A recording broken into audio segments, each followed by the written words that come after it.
పర్యవేక్షకుడు కదా, పర్యవేక్షకులు కదా, అందులో భాగంగా ఈ రూపాయలు లెక్కేసే చోట వీళ్ళ సిబ్బంది ఒకళ్ళు ఉండాలి అక్కడ.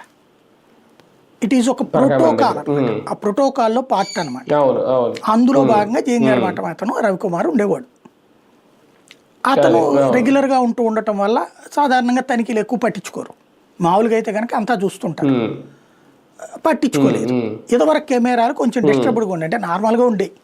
తర్వాత జగన్ టైంలో వచ్చిన తర్వాత ఈ ధర్మారెడ్డి వచ్చాక దానికి మంచి సోఫిస్టికేటెడ్ కెమెరాస్ తెచ్చారు. దాంతో ఇతను దొరికిపోయాడు. అది ఆ దొరికిన తర్వాత అక్కడ అతన్ని పట్టుకోవడము స్పెషల్ అచీవ్మెంటే.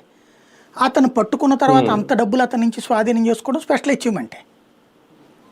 కాకపోతే అది పాపము శాపమైంది ఎక్కడ అంటే, అది బ్రాహ్మణులే పోనీ బతకని అంటం అని వాళ్ళు ఆస్తులు కూడా రాయిపిచ్చేసుకున్నాం కదా అని వాళ్ళు అనుకున్నారు.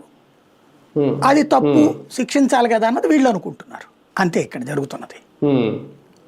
అంటే ఇప్పుడు పోలీసుల మీద చర్యలతో పాటు బలమైన సెక్షన్లు మార్చి మళ్ళీ కేసు ఇందులో ఏదో ఊరికినే మాట్లాడడం ఇంకేం పెడతారు అందులో?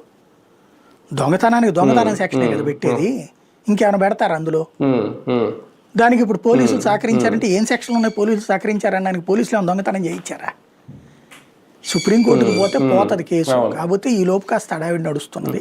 రెండో పాయింట్ ఏంటంటే, ఇక్కడ సింపుల్ నేను చెప్పిన రెండు లాజిక్ అనమాట.